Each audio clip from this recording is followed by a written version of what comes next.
est dans le mensonge permanent. On dirige le pays avec le mensonge. On est dans la méthode Coué. Ils connaissent la réalité, bien entendu. Ils la voient. Ils ont des informations, mais voilà, ils ont toujours fonctionné comme ça jusqu'à ce que la marmite explose. Ils l'ont fait du temps de Bouteflika, ils ont même été jusqu'au 5e mandat. Et là, c'est la même chose. Ils vendent une image qui n'existe pas. Ils savent très bien que les Algériens, dans la rue tous les matins, ils vont au travail, ils vont au marché, ils vont au travail pour ceux qui ont un travail, ils vont au marché, ils voient les prix, ils voient tout ça, et puis quand ils rentrent chez eux et qu'ils allument le NTV, si jamais ils le font, ils voient autre chose. Et évidemment, personne ne les croit, ni à l'intérieur, ni à l'extérieur. Même à l'extérieur, vous avez vu l'incident à propos de ce qui serait passé à la frontière avec le Polisario, et où il y aurait eu trois citoyens algériens tués par des drones marocains. Vous avez vu la réaction de la communauté internationale. Il n'y a pas un seul pays qui a envoyé ses condoléances. Dans la presse, en Europe, aux États-Unis, le sujet a été à peine évoqué. C'est-à-dire que plus personne ne les croit, même quand il s'agit de sujets graves. Les gens ne font plus attention à eux. Ils mentent, jusqu'au moment où personne ne fait plus attention à eux. Et à l'intérieur, c'est terrible, puisqu'il y a un moment où quelqu'un va payer la facture. À l'extérieur, tout le monde s'en fiche. Mais à l'intérieur, les Algériens souffrent, et leur Algérie nouvelle, elle est tellement belle que des milliers d'Algériens la fuient au péril de leur vie. Des gens se jettent à la mer avec une possibilité de mourir, de se noyer, pour fuir cette si belle Algérie que vous avez si bien décrite dans votre édito. Merci Yahya. Alors, on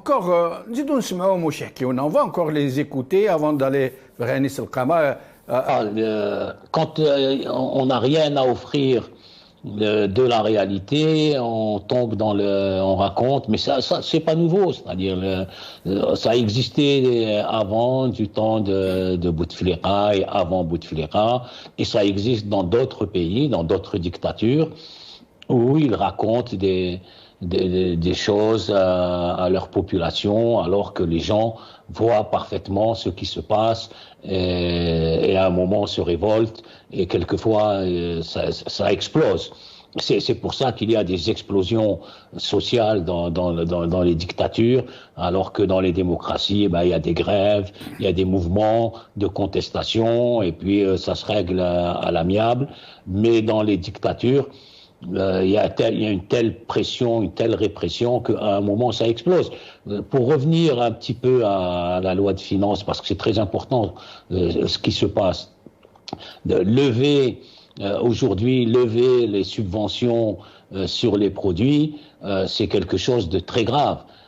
Cibler les gens qui ont besoin, dans les pays où le ciblage existe, dans les pays européens, l'Amérique du Nord, c'est la part de la population qui a besoin d'une aide est évaluée entre 10, 15 et 20%. À ce moment-là, on peut les cibler, les chômeurs, ceux qui ont un travail précaire, les malades, les handicapés, les petites retraites. On peut cibler 10, 15, 20% de la population à travers les impôts, à travers les ressources, et puis leur donner des revenus. Mais dans des pays comme les nôtres, et en Algérie, où c'est pas 20% ou 10% de la population qui a besoin d'aide, c'est l'inverse, c'est 80% qui a besoin d'aide. Et bien là, on maintient l'aide généralisée. On va pas cibler 80% des gens.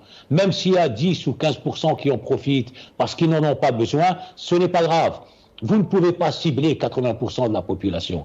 Alors il faut laisser cette aide, parce que les gens en ont besoin.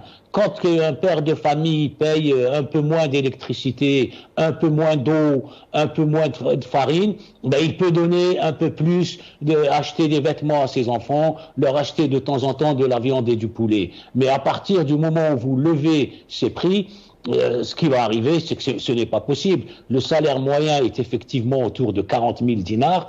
40 000 dinars, qu'est-ce qu'ils vont faire demain quand ça va engloutir le loyer, l'électricité et l'eau? La baguette de pain est à 10 dinars. Les familles achètent 7, 8 baguettes de pain par jour. Ça leur fait 70, 80 dinars. Demain, ça va être multiplié par 3. Multiplié par 3, ça veut dire un tiers de leur salaire ira dans le pain. Ce n'est pas possible. Donc là, ils s'attaquent. S'ils veulent faire des économies, je vais leur dire où ils peuvent faire des économies. Ils peuvent aller faire des économies sur le budget des anciens moudjahidines. 2 milliards de dollars. Combien il y a d'anciens moudjahidines? 60 ans après l'indépendance. Si on rajoute 20 ans, 80 ans, combien il y a d'Algériens qui ont plus de 80 ans? Et dans les Algériens qui ont plus de 80 ans, combien ont été moudjahidines? Parce que ce n'est pas tous qui étaient moudjahidines. 100, 500, 1000... 2 milliards de dollars pour 1000 personnes, ça fait 2 millions de dollars par tête. Alors que les 19, 17 milliards pour les 40 millions, pour 30 millions d'Algériens, ça fait 600 dollars par an, 50 dollars par mois.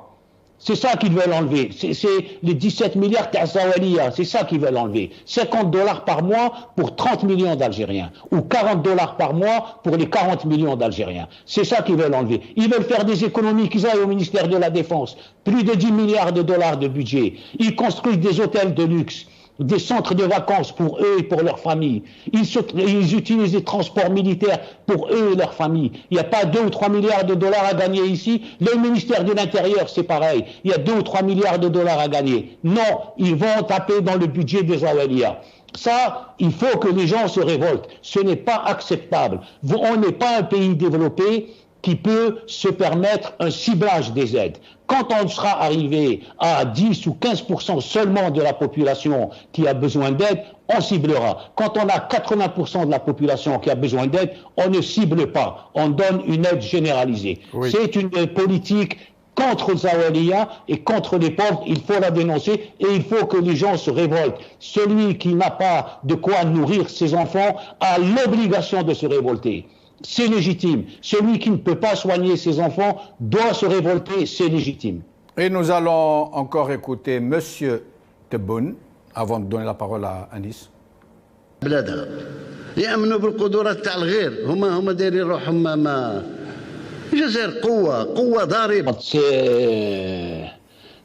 a dit ça et puis quelques semaines après, il est parti en courant se soigner en Allemagne. C'est peut-être une punition divine pour lui.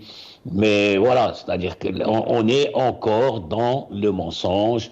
Il dit ça et après, on a vu, ils ont mis en prison des jeunes qui filmaient l'état des hôpitaux en Algérie, Qouwa Dariba, et puis les gens qui se bousculent pour acheter de la pomme de terre. Qouwa Dariba, il n'y a pas d'argent dans les distributeurs à la poste. Qouwa Dariba, il n'y avait pas d'oxygène. Les gens crevaient par terre dans les trottoirs parce qu'ils n'avaient pas d'oxygène, etc., etc., etc.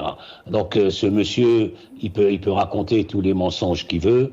Les Algériens connaissent, hélas, la réalité.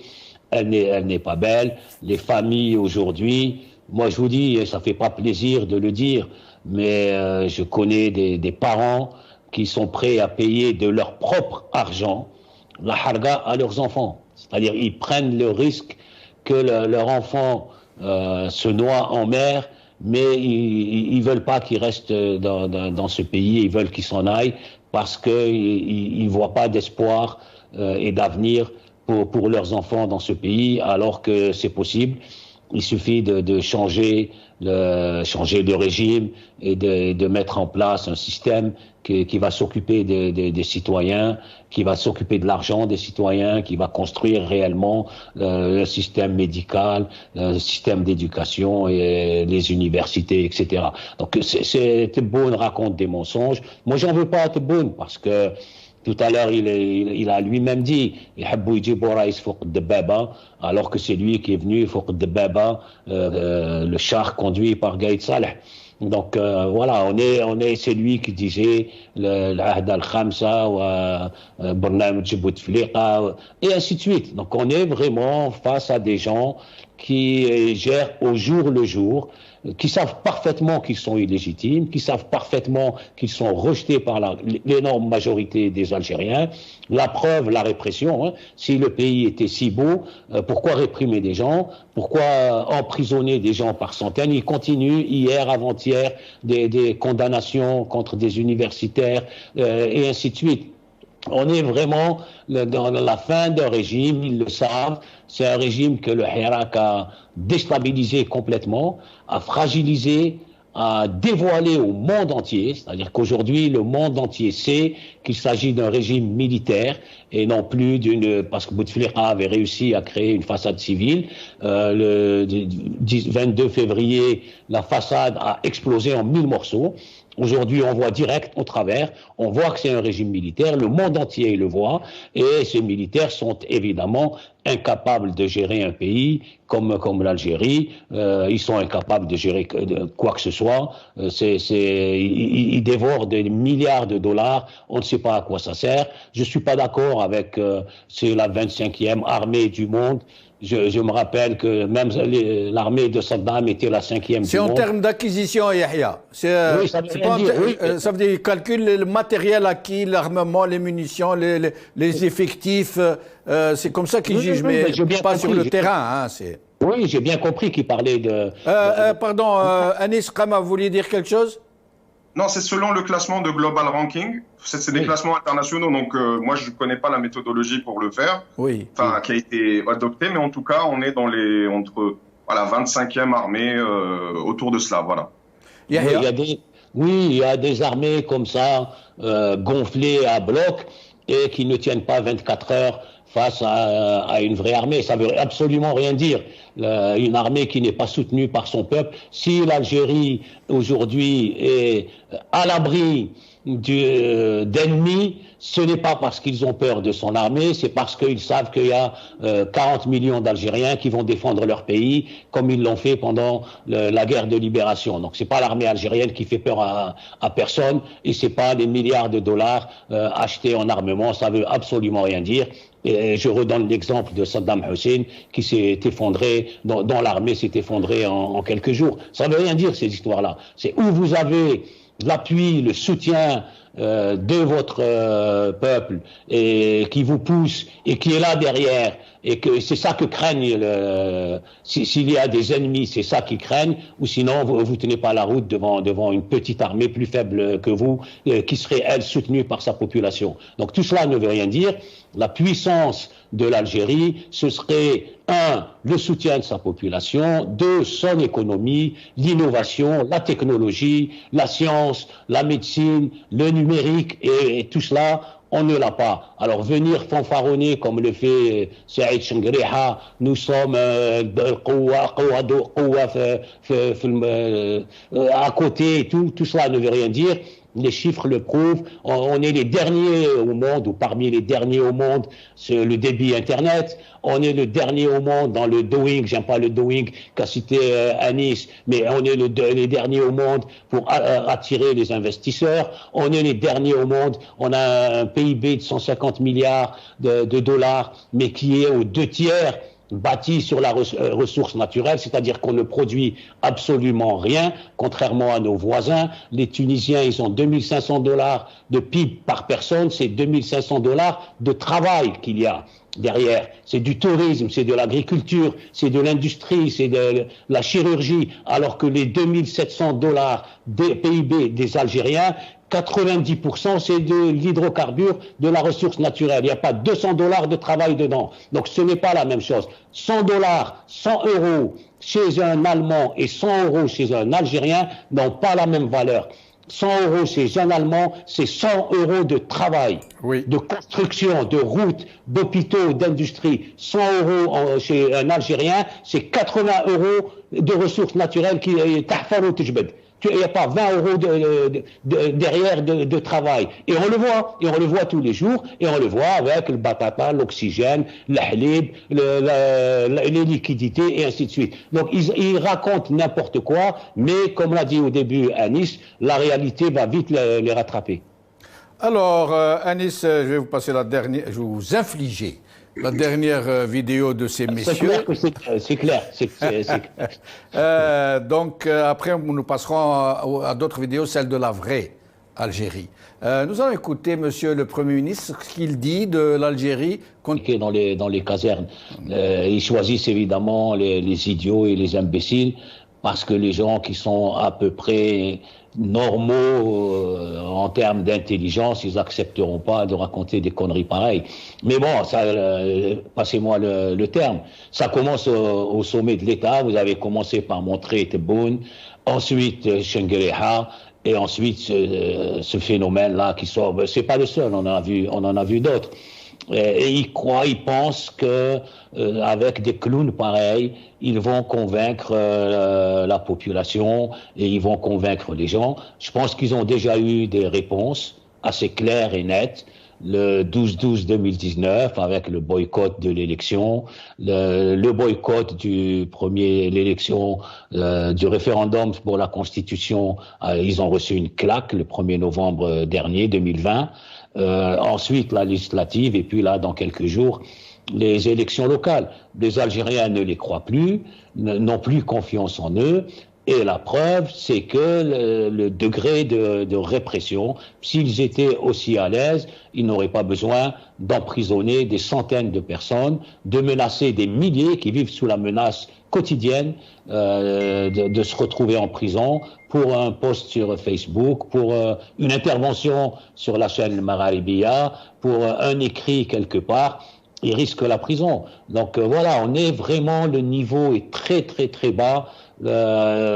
Franchement, où ils produisent ce genre de clowns, et s'ils pensent que les Algériens vont croire ces clowns, c'est qu'ils n'ont pas compris, ils n'ont rien compris à la société algérienne, et surtout qu'ils n'ont pas retenu la leçon du 22 février 2019. Le 22 février 2019, quand ils ont lancé leur 5e mandat, ils pensaient sincèrement, réellement, c'est la bêtise, que les Algériens étaient, non pas soumis, comme a dit Adel Jabbar, étaient résignés. Or, les Algériens ont fait croire qu'ils étaient résignés, mais ils ne l'étaient pas, et ils ont explosé un 22 février 2019, et je peux vous assurer qu'une explosion pareille, les Algériens ne sont pas résignés, ils ne sont certainement pas soumis, ils supportent, mais ils supportent le supportable, et là on va atteindre l'insupportable. Ce que je crains, c'est qu'il y ait de la violence, et c'est pour ça qu'il faut qu'on appelle les Algériens à se révolter, bien sûr, mais avec des moyens pacifiques. Il y en a plusieurs, les manifestations, et il y a différents moyens, c'est pas le moment. Ce sera l'objet de notre dernier tour de micro, Yahya, mais avant, Narjou l'Adel, dont nous avons interrompu Adel Jabbar, avant, je vais vous montrer les 2 dernières vidéos de cette soirée. Harraga d'abord. Le ministère des Affaires étrangères a mis un feu vert à la disposition des Algériens de la diaspora. Oui, mais on sait très bien comment ça va se passer. Ils ne vous répondent même pas. Yahya Bounoir, vous allez avoir le mot de la fin. Oui, la situation dans laquelle on est et le pays est, c'est que généralement, pas généralement, le plus, tout le temps, la crise sociale précède la crise politique. Or, c'est inédit ce qui se passe en Algérie. La crise politique est arrivée avant la crise sociale.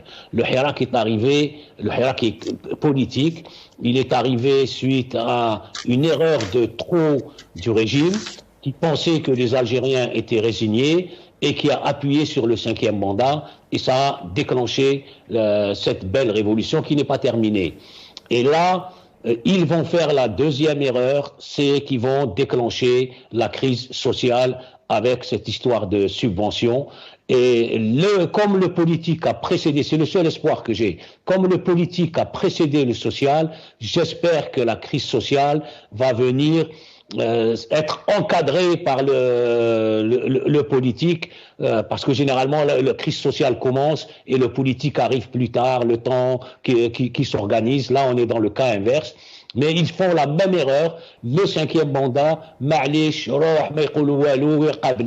ils sont en train de faire la même erreur avec le social. Et je vais vous dire ce qu'ils se disent entre eux, parce qu'on a des informations. Ce que se disent entre eux, les tebboun et les généraux, la misère va arriver, le faqr,